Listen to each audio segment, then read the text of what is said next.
How's it going, guys? Ashley here. Welcome back to another episode of the Uninformed Car Designer, where today we are looking at the newly released BMW iX.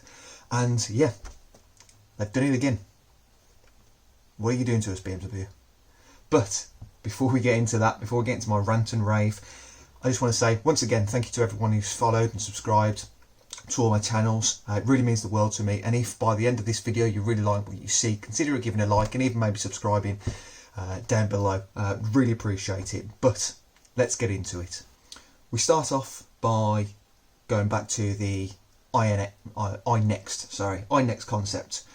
And for me, to be honest, I was happy with this. If I'm not mistaken, it was one of the very first concepts that BMW released with this new real dominant kidney grille. And like I said, if I'm being honest, I actually quite liked it.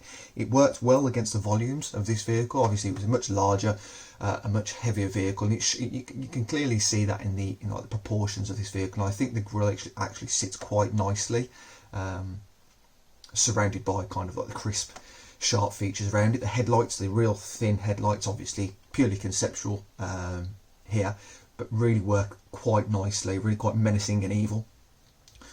The weight and proportions, as I said, the volume of the vehicle was really nice. Though we lost the side key features like the Hofmeister kink and those prominent shoulder lines, it still had stance. The shadows worked really nicely on the body roll. The wheel arches, though again really large, helped the car look quite squat and quite low in terms of its stance.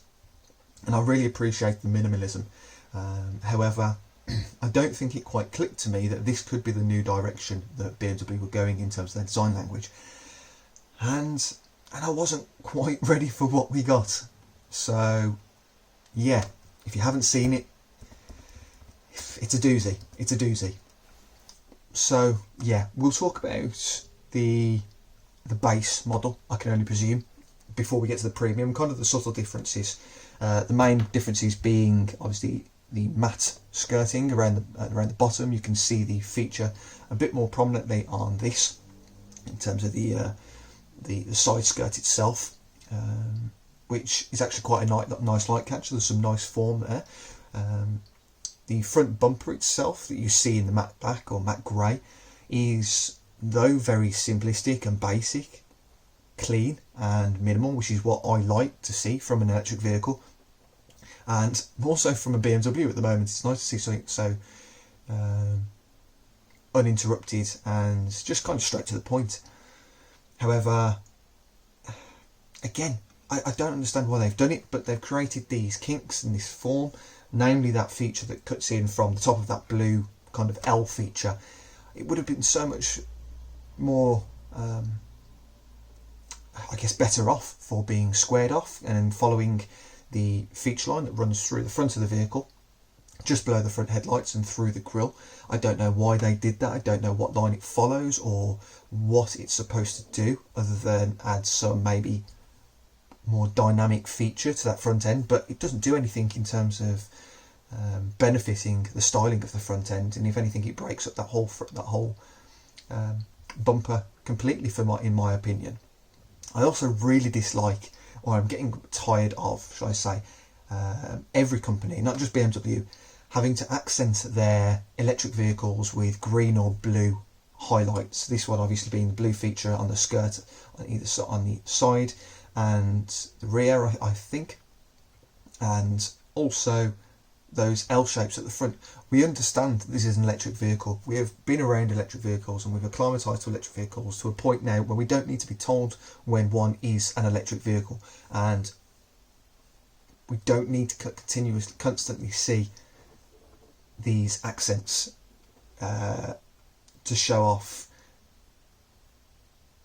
that aspect of the vehicle. It just really gets on my tits. It really gets irritating, but it is what it is. I think, as I said, if we move around to the rear, which I'm going to save judgment for, talking about the rear kind of splitter bumper area, as you'll see later on, in comparison to the premium version, this is so much neater, so much cleaner, and less intrusive to the overall form, and actually something that I can get on board with. But again, get rid of those blue features around the what look like diffusers and rear reflectors. I don't get them, don't need them, don't want them. But that's me. But we'll move on to the premium version of this vehicle, where we'll talk about the main features. So here we are, like I said, the premium version of this vehicle, and where we're going to get into the nitty-gritty of this whole iX design. We'll start with, I guess, the obvious area, the front end and those side vents. I'm getting really tired, just like the blue accents, of being force-fed the fact that, and this isn't just BMW, so this isn't just a gripe on this design necessarily, being force-fed the idea or having to show off that a performance or premium version of a vehicle has larger air vents, larger garish features. And I had a conversation this very morning with a friend who kind of made it clear to me that the sleeper vehicle has long since disappeared, and every performance vehicle has to show that it is a performance vehicle, and there is no surprise or kind of excitement in finding out that a vehicle that looks relatively subdued and quite conservative could be very dominating in terms of power and its performance. And going back to these features, this does exactly the same. It is the whole look, we haven't changed things too much. It still looks like a normal combustion engine. It's got little features that reminiscent of, you know, the days way back when we had combustion engines. Don't worry, we're not moving on. Just move on. It's an electric vehicle that has made so many drastic changes to its form for the sake of being electric, which I think I wish they just stuck to. Just get rid of these black garish features that break up the simplicity and the form of something that can actually be quite nice if it was just plain. But alas, we are still here with these fake or exaggerated vents, which is really irritating. And the design themselves actually on here, just like the basic model, there's no continuity. The lines speak to nothing or no one in terms of how they dive towards the bottom middle of the vehicle. It's just abrupt and quite in your face. It would have been much better to see it again just pulled up to the main crease line just below the headlight and show it off in something more squarish. But you know, it is what it is. The headlights, for me, probably one of my biggest problems or biggest upsets with this vehicle. More so, we've lost the halo rings, the DRLs, day running lights, a staple of BMW for decades, if not almost their whole heritage and lineup. I don't know why, or I can't imagine why they would have taken those off this vehicle. Something that I think would have really benefited this vehicle to give reassurance to their customers, consumers and their admirers that don't worry, we aren't stepping fully away from our identity and our heritage. So it's really sad to see those disappear. The headlights themselves are very far forward, almost purely on the front end, which is quite unusual to see. You usually see them wrapping round towards the front fender, and I guess they do of sorts. But I would have liked to have seen maybe a little bit more weight, a little less weight, in terms of the headlight feature, as it is towards the grille area, and accentuated the light towards the A-pillar, just like you do in the iNext. Had a really nice just character feature line that ran through to the A-pillar and just elongated and stretched out that front end and gave it almost a little bit more of a point to the whole nose area. The lower bumper area, the lower grille, again, this area is a bit generic, a bit safe, a bit simplistic, but it's not too bad because from the side view, in comparison to the standard version, which looks very far leaning in terms of very nose heavy, the lower bumper on this kind of evens that out and gives some more weight for that front end, which is much needed, I think. However, you can clearly see there is just an abrupt fall. There is no undulation, no step, no graduation to any light or feature capture, and therefore it is very plain, very boring from the side view, and very un-BMW-esque once again in terms of flamboyancy and kind of over exaggeration of features. We'll move to the obvious now. We're on the side view, which is the lack of shoulder line. The iNext did this very well, this whole feature very well, but at the time I don't think I realised that this could, or that could be, the new direction of BMW, and losing that prominent shoulder feature that you get in most BMWs now, or had, shall I say, definitely had. This form looks so generic, so bland, really boring, and you could mistake this if you weren't kind of really car savvy. You could mistake this for any other vehicle on the road, especially the new GLA, GLCs, anything like that from Mercedes that is looking very soft and simplistic in its form. This just looks just like that, and I think that's a really dangerous move on behalf of BMW. They've lost the Hofmeister kink. Again, I don't understand why. The two-tone effect, actually, if we're talking something positive, does work quite nicely. So you've got the gloss bottom, the bottom kind of rocker area, the main red body, and then the bellow, and that little kind of little black feature that runs to the back window does a nice job of breaking up the roof, because there is a lot of weight above that rear wheel. The whole rear arch itself is extremely cumbersome and heavy, and unlike the iNext, iNext, get that right eventually, this doesn't give it a very stock stanced kind of form. This looks heavy and, like I said, cumbersome, and the shadow or highlight that is cast from the environment only emphasises that more, and I think why it desperately needs a strong shoulder line to break that feature up. But that's something we can look into on the redesign. And you can see here, as I mentioned before, the rear end, the prominency of those rear diffuser exhaust exaggerated areas it just disrupts that whole rear form. In the simple version, in the basic version, it's subtle and it's minimal. It's not too bad.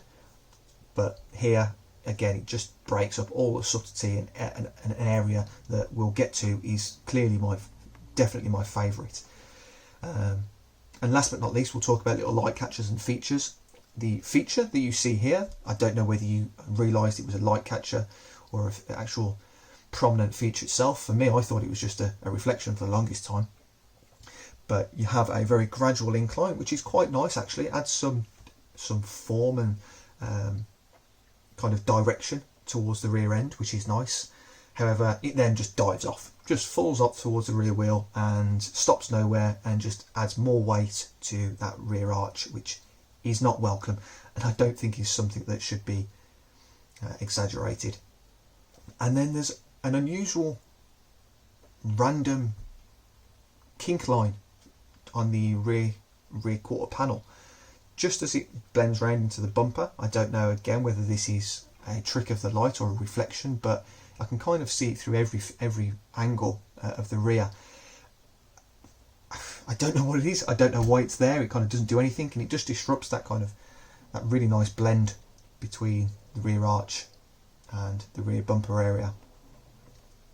So it is what it is. Oh, and those door handles. Don't get them. Don't know why they look like they do. Don't hate them. So there's that, I guess. So yeah. But we'll move on to the rear now, and the saving grace in my opinion.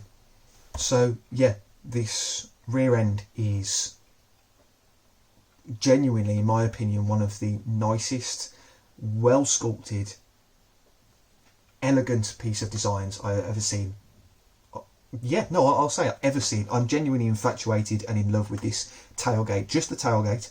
I'll make that clear. But the contrast in sharp and soft transitions between surfaces is beautiful.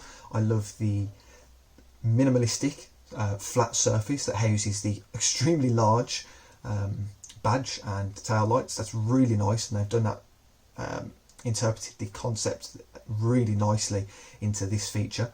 I love the transition, like I said, the harsh line to a transition between the subtle curvature as it kinks in towards the bumper, and the housing of the license plate is really nice. The reflections and refractions of light in that surface are beautiful, and I can't sing its praise highly enough. And just like the BMW M3, the same situation. I feel like someone completely different worked on this rear end than both the side and the front, and it makes no sense whatsoever that something can be so pretty and so clean and so invoking of emotions. I mean, this really speaks to me. I might sound weird, but it does. But alas, that is the nicest area of this vehicle, and I don't think it saves all the sins and fall shorts that the rest of the vehicle has. And once again, if we move down towards the bumper area, you can see those giant angular vent things that just ruin it. It is what it is. But at least we've got a saving grace and a really nice feature of a rear end. So there is that. So forgive me here, I'm going to have to refer to my notes because there's a lot, but I want to get this part down properly because I think it's really important, and it's something that I am fairly convinced is what's going on. Now, like I said, there was such promise with the iNext, and the production took away our dreams, as it always does with most concepts. However, you know, we are losing more and more of that BMW DNA through every iteration of vehicle that comes out this year, and I imagine every year from now, which is a real shame, and I don't quite understand why. However, I was thinking about it from a kind of manufacturer's corporate point of view, where all the companies now have an invested interest that have an invested interest in combustion engines, have a duty to provide those vehicles for as long as they possibly can. There is still money in it for many years to come, and I don't see combustion engines going away anytime soon, if at all, in my opinion. I think the hype of electric vehicles will die down and alternatives will kind of arise. However, we see now companies drastically changing their aesthetics and their DNA, as I've said, with the likes of VW in their IDs, and especially Volvo in Polestar at first. Obviously with the Polestar 1, they really pushed the boat out in terms of their design language with the Polestar 1, and then all of a sudden the Polestar 2 came out, and we realised that Polestar was a completely new brand, not devoid or totally separate of Volvo, but it took a new language it took on a new form and a new language because of the electrification of those vehicles. Now, what I see and why I think BMW has released a vehicle that is so drastically different to everything that we know is because they are thinking of doing the same. Now, they might not create a completely new sub-brand of I vehicles or iX vehicles, shall I say, in terms of to the drasticness or the severity of Polestar. However, I think we will see two completely different design teams working on EVs and combustion engines. So we'll have, hopefully, I really hope our BMW kind of typical DNAs with the Hofmeister kinks, the shoulder features, the kidney grills and the halo headlights in those combustion engines, whereas the EVs will be there to prepare us for a potential future of change and growth in every company, not just BMW, and therefore vehicles like this, the iX, are preparing us for that, and they're testing the waters for a new design language and a new forward-thinking approach getting us ready for what might be. And to me, that's probably a more feasible reason for vehicles like this. And I hope I'm right, because I don't want to see BMW go down this route. I don't see them having they will have a successful future. I just don't think they will be the brand that people love. And I don't want to see BMW be one of those nostalgia brands that everyone yearns for the past. But that's just one man's opinion on a very large and broad topic, and one I'd love to get your opinion on. So if you have any thoughts, have any opinions, please let me know down in the comments section below. Give it a thumbs up if you liked it, even a thumbs down if you disliked it, but let me know why. I'd love to hear your opinion, as I've said. And again, if you enjoyed it, consider subscribing. Follow me on my other channels, Instagram Ashley_Niall, and Twitch Ashley Niall, where you might see me do redesigns and sketch renders of these sort of vehicles live. So I'd love to see you over there. But once again, thank you ever so much for following me and joining me here. I'll see you again soon. Take care. Bye.